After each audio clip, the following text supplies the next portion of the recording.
Hello students, आप लोगों को फिर से स्वागत है लिमिट्स एजुकेशन के एक न्यू से वीडियो में। तो जैसा कि आप लोग जानते ही हैं कि इसके जस्ट पिछले वाले क्लास में हम लोगों ने क्लास 10 के pair of linear equation in two variables वाले चैप्टर को पूरा ही खत्म कर चुके हैं। ओके। तो आज क्या करेंगे, हम लोग एक नया चैप्टर स्टार्ट करेंगे जिसका नेम क्या है, क्वाड्रेटिक इक्वेशन। ठीक है। तो देखो, सबसे पहले आज का जो क्लास होगा वो एक इंट्रोडक्शन वाला क्लास होगा और हम उन सारे चीजों के बारे में समझेंगे जो सारी चीजें आपको इस वाले चैप्टर की एक्सरसाइज को करने के लिए आपको चाहिए। ठीक है। तो देखो, सबसे पहले क्वाड्रेटिक इक्वेशन होता क्या है। The quadratic equation is a polynomial equation in a single variable with degree 2। एक क्वाड्रेटिक इक्वेशन क्या होता है, एक पॉलिनोमियल होता है। ठीक है, जहां पे बस एक वेरिएबल होता है। तुम्हें पता है इस तरह का एक पॉलिनोमियल हो सकता है। ठीक है, इस तरह का भी एक पॉलिनोमियल हो सकता है, ये तुम्हें पहले से पता है। लेकिन इस तरह के पॉलिनोमियल जहां पे दो दो वेरिएबल्स हो उसको क्वाड्रेटिक इक्वेशन नहीं कहा जा सकता। इसलिए इसने कहा है जिस पॉलिनोमियल में सिर्फ एक ही तरह का वेरिएबल होगा, जैसे कि let suppose 5x plus 3x plus 7 equal to 0, जहां पे एक ही तरह का वेरिएबल होगा और उसका डिग्री 2 होगा। डिग्री यानी कि वहां पे जो वेरिएबल्स होते हैं उसका हाईएस्ट पावर 2 होगा। देखो, यहाँ पे एक ही तरह के सिंगल वेरिएबल हैं। हाँ, ये वाला कंडीशन ये फुलफिल कर रहा है। उसके साथ इसका डिग्री 2 होगा। डिग्री यानी कि वेरिएबल का हाईएस्ट पावर 2 होगा। देखो, वेरिएबल का हाईएस्ट पावर 2 भी है, तो इसका मतलब ये वाला पूरा का पूरा हमारा क्वाड्रेटिक इक्वेशन हो गया। ओके। अच्छा, तो ये हो गया हमारे क्वाड्रेटिक इक्वेशन। अब देखो, यहाँ पे दो चीजें बताएगी क्वाड्रेटिक इक्वेशन को लेके। क्या? It is an algebraic expression with degree 2। ये एक अलजेब्रिक एक्सप्रेशन है जहां पर डिग्री किसके, मतलब कि इसका डिग्री कितना होगा, इस इक्वेशन का डिग्री होगा 2। अरे सिंपल सी चीज है, डिग्री यानी कि वेरिएबल के पावर को कहा जाता है डिग्री। अगर यहाँ पे x का पावर 3 होता हाईएस्ट तो इसका डिग्री बन जाता 3। अगर यहाँ पे x का पावर 4 होता हाईएस्ट तो इसका डिग्री बन जाता 4। ठीक है, तो डिग्री 2 का मतलब ये है कि वहां पे जो वेरिएबल्स है उसका हाईएस्ट पावर है 2। ये हो गया पहला वाला। दूसरा वाला इसने दिया है every quadratic equation has 2 solution. ठीक है, यानी कि हर एक क्वाड्रेटिक इक्वेशन के दो दो सॉल्यूशन होते हैं। ठीक है, अब इसको याद कैसे रखोगे कि इस इक्वेशन के कितने सॉल्यूशन निकलेंगे, कैसे याद रखोगे? सिंपल सी ट्रिक बताता हूं। यहां पे x का हाईएस्ट पावर कितना है 2, तो इसका मतलब इसके सॉल्यूशन भी हो जाएंगे कितने, 2। अगर किसी इक्वेशन में x का हाईएस्ट पावर होता कितना, 3, तो इसके सॉल्यूशन कितने आते, सिंपल 3। अगर इसका हाईएस्ट पावर होता कितना, 10, तो यहां पे सॉल्यूशन भी आ जाते कुल मिला के 10। तो जितने डिग्री होंगे उतने ही सॉल्यूशन आएंगे। इस तरह से तुम याद रख सकते हो। ओके, लेकिन यहां पे देखो, यहां पे हाईएस्ट पावर है 10, इसका मतलब ये हमारे क्वाड्रेटिक इक्वेशन नहीं है। ठीक है। अच्छा, ये दोनों तो अब तुम समझ गए। अब देखते हैं standard form of quadratic equation. Standard form यानी कि ये होता है एक स्टैंडर्ड फॉर्म जहां पे a नॉट इक्वल टू 0 होगा, यानी कि ax² plus bx plus c equal to 0, और यहां पे a 0 के साथ इक्वल नहीं होगा। ठीक है, कैसे? देखो, अगर मैं यहां पे सिंपल तुम देख सकते हो, देखो ax², देखो 5x², उसके बाद bx यानी कि 3x, उसके बाद c यानी कि 7। ठीक है, c का मतलब होता है कांस्टेंट, तो ऑलरेडी यहां पे दिया है। यहां पे तुम्हें एक चीज याद रखना है, कभी भी x² का कोफिशिएंट यानी कि a कभी भी 0 नहीं हो सकता। क्यों? अगर x² का कोफिशिएंट 0 हो जाए तो 0s² हो जाएगा, 0s² plus 3x plus 7 equal to 0। ठीक है, तो अब देखो 0 इंटू s², तो ये तो पूरा का पूरा 0 हो गया। 0 plus 3x plus 7 equal to 0। तो देखो यहां पे x² तो पूरा हट गया, लेकिन क्वाड्रेटिक इक्वेशन में तो उसने कहा है x का हाईएस्ट पावर एक 2 होना ही चाहिए, लेकिन यहां पर तो x का हाईएस्ट पावर 2 है ही नहीं, इसलिए ये क्वाड्रेटिक इक्वेशन भी नहीं रहा। इसलिए उसने खास तौर पे कहा है तुम इनमें से कहीं पर भी जीरो करो चलेगा, लेकिन एक्स स्क्वायर का कोफिशिएंट को कभी जीरो मत रखना, नहीं तो उससे क्या होगा, एक्स स्क्वायर यहां से पूरा हट जाएगा, जिससे कि ये वाला एक क्वाड्रेटिक इक्वेशन नहीं कहलाएगा। ओके, और इसको क्यों बोलते हैं, कुछ स्टैंडर्ड फॉर्म पता चल गया, यानी कि एक्स स्क्वायर का जो कोफिशिएंट होगा उसको कहा जाएगा क्या, ए, यानी कि ए का वैल्यू हो गया यहाँ पे 5। इस वाले इक्वेशन को और इस वाले इक्वेशन को दोनों को कंपेयर करो, तुम्हें पता चल जाएगा। एक्स स्क्वायर का कोफिशिएंट को कहते हैं ए, तो इसका मतलब ए का वैल्यू यहाँ पे हो गया 5। एक्स के कोफिशिएंट को कहते हैं बी, तो इसका मतलब बी का वैल्यू यहाँ पे हो गया कितना, 3। और लास्ट में जो सिर्फ नंबर बचता है उसको कहा जाता है कांस्टेंट, और कांस्टेंट यहाँ में कितना दिया है, इक्वल टू 7। ओके, ये हो गया हमारा स्टैंडर्ड फॉर्म। अच्छा, एंड में अभी हम देखेंगे method to solve quadratic equation. यहां पे दो तरह के मेथड तुम्हारे बुक में दिए गए हैं किसी भी एक क्वाड्रेटिक इक्वेशन को सॉल्व करने के लिए। तुम किसी भी एक क्वाड्रेटिक इक्वेशन को दो मेथड से सॉल्व कर सकते हो। पहला वाला मेथड होगा फैक्टराइजेशन मेथड, दूसरा वाला होगा यूजिंग क्वाड्रेटिक फॉर्मूला। इन दोनों मेथड से एक इक्वेशन के आंसर यानी कि सॉल्यूशन बिल्कुल सेम टू सेम ही आएंगे। ओके, अब कैसे आएंगे, चलो एक एग्जांपल लेके मैं इन फॉर्मूलास यानी कि इन मेथड्स के बारे में तुम्हें यहाँ पे बता देता हूं। ठीक है, तो सबसे पहले देखेंगे फैक्टराइजेशन मेथड कैसे यूज करते हैं और उसकी मदद से कैसे एक क्वाड्रेटिक इक्वेशन का सॉल्यूशन हम निकालते हैं। तो सबसे पहले मैं इसको इरेज करके एक हमारा ले लेता हूं एग्जाम्पल, और फिर उसको यहाँ पे मिलके हम दोनों सॉल्व करते हैं और उस मेथड को यहाँ पे अच्छे से समझते हैं। ओके, अच्छा देखो,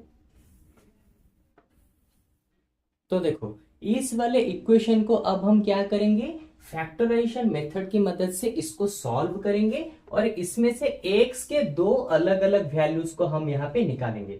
क्यों, क्योंकि मैं तुम्हें ऑलरेडी बता चुका हूं हर एक क्वाड्रेटिक इक्वेशन के दो सॉल्यूशन होते हैं। इसका मतलब यहां पर भी दो सॉल्यूशन ही निकलेंगे, और दो सॉल्यूशन का मतलब होता है एक्स के दो डिफरेंट वैल्यू। ओके, अच्छा कैसे निकालेंगे, देखो फैक्टराइजेशन में सबसे पहले तुम्हें क्या करना है, तुम्हें सबसे पहले चेक करना है ये हमारे स्टैंडर्ड फॉर्म के हिसाब से है या फिर नहीं है। चेक करो, सबसे पहले एक्स स्क्वायर का कोफिशिएंट होना चाहिए, देखो एक्स स्क्वायर वाला है, फिर एक्स का टर्म होना चाहिए, देखो एक्स का टर्म है, फिर कांस्टेंट यानी कि सिर्फ एक नंबर होना चाहिए, देखो एक नंबर यहाँ पे दिया है। तो इसका मतलब ये पूरा का पूरा हमारे स्टैंडर्ड फॉर्म में है। चेक कर लिया, अभी क्या मतलब कि अभी क्या करना है, देखो फर्स्ट वाले नंबर को और लास्ट वाले नंबर को मल्टीप्लाई करो, कितना आएगा, 2 into 6 हो गया 12। ठीक है, इसके साइन को यहां पे मल्टीप्लाई करने की जरूरत नहीं है। ठीक है, तो 6 into 2 कितना हो गया 12। अच्छा, अब तुम्हें क्या करना है, देखो इस 12 को फैक्टराइज, इसके फैक्टर्स को निकालो। कैसे निकालोगे, यहां पे 12 रह गया, 2 से करेंगे तो आ जाएगा 6, फिर 2 से करेंगे तो आ गया 3, फिर 3 से करेंगे तो आ गया 1। ओके, यहाँ पे 1 भी एक फैक्टर होगा 12 का। कभी कभी बच्चे क्या करते हैं 1 वाले फैक्टर को भूल जाते हैं, लेकिन नहीं, 1 भी एक फैक्टर होता है, उसको भी तुम्हें याद रखना है। ठीक है, अब देखो फर्स्ट और लास्ट दोनों को यहाँ पे तुमने मल्टीप्लाई कर दिया, यहाँ पे तुम्हें ये 4 फैक्टर्स मिल गए।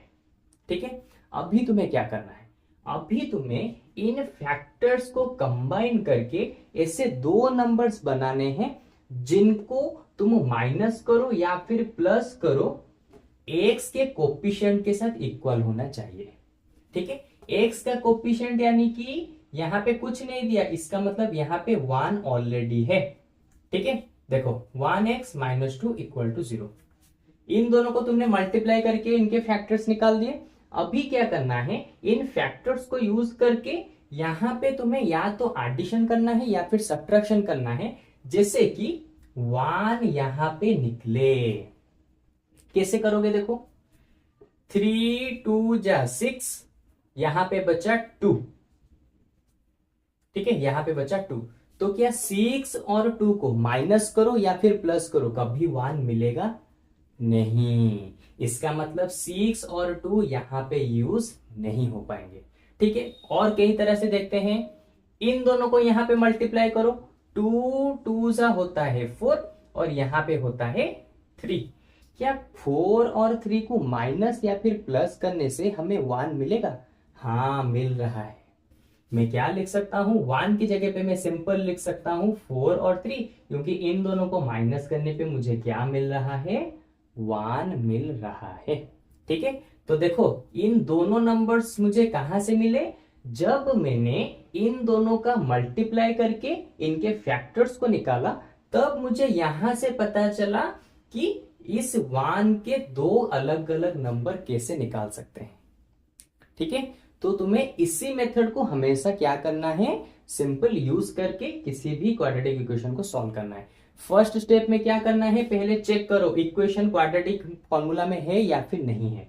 चेक करने के बाद एंड में और फर्स्ट में जो नंबर है उनका मल्टीप्लाई करो और उनके फैक्टर्स को निकाल दो, और उनके फैक्टर्स को यूज करके ऐसे दो नंबर निकालो जो दोनों नंबर को माइनस करने पे या फिर प्लस करने पे मिडिल वाला नंबर आ जाए।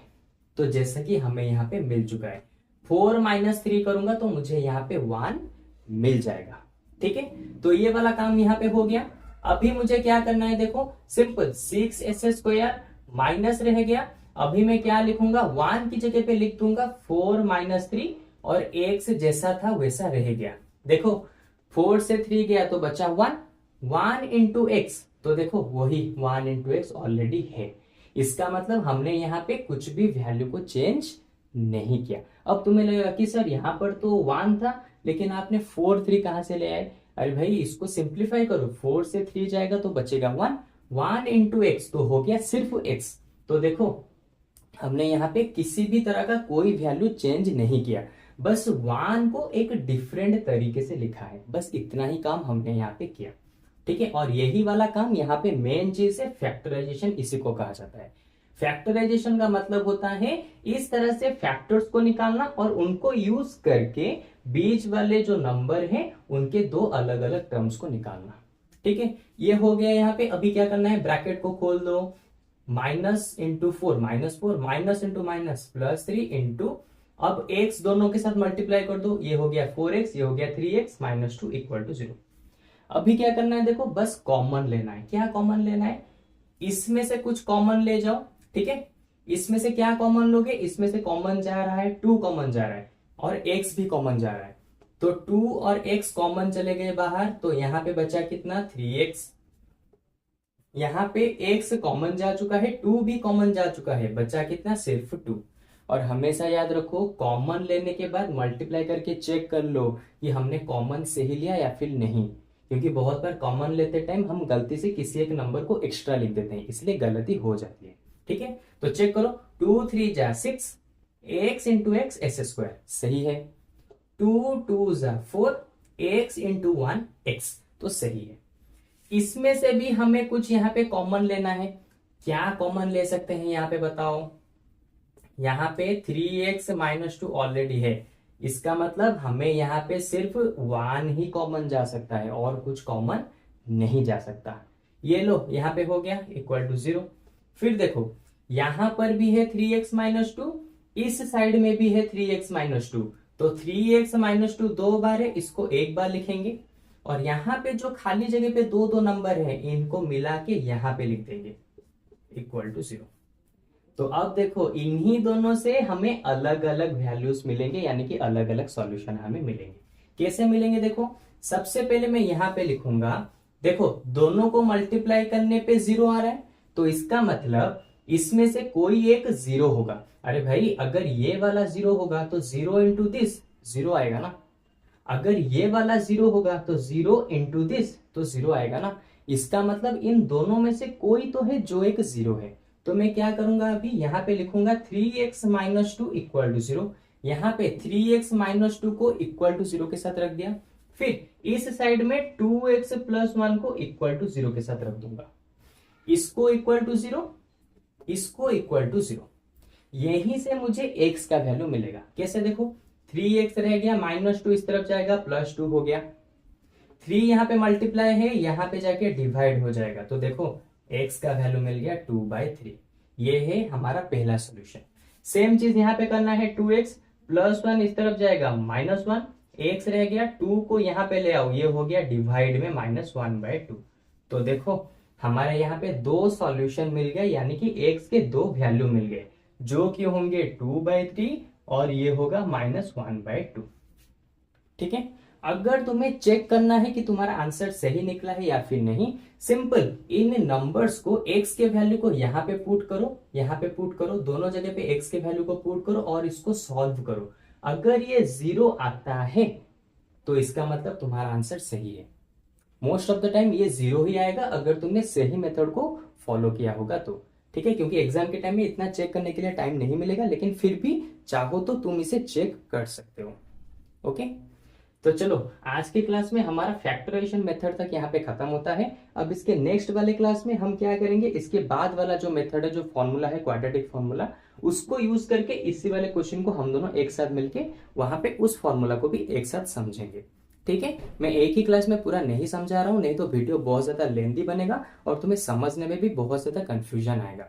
ठीक है, तो आज के क्लास में बस यहीं तक खत्म करेंगे और बाकी के क्लास में जो नेक्स्ट क्लास में आएंगे, इसके आगे वाले जो फॉर्मूला होगा उसको हम दोनों इसी एग्जाम्पल के साथ सॉल्व करेंगे। ठीक है, तो चलो आज के क्लास में बस इतना ही। अब हम लोग मिलेंगे इसके जस्ट एक न्यू सी क्लास में, और इसके बाकी जो इंट्रोडक्शन बचे हैं उसको नेक्स्ट क्लास में हम दोनों मिलके खत्म कर देंगे। ओके, तो चलो मिलते हैं हमारे नेक्स्ट क्लास में। चलो बाय बाय।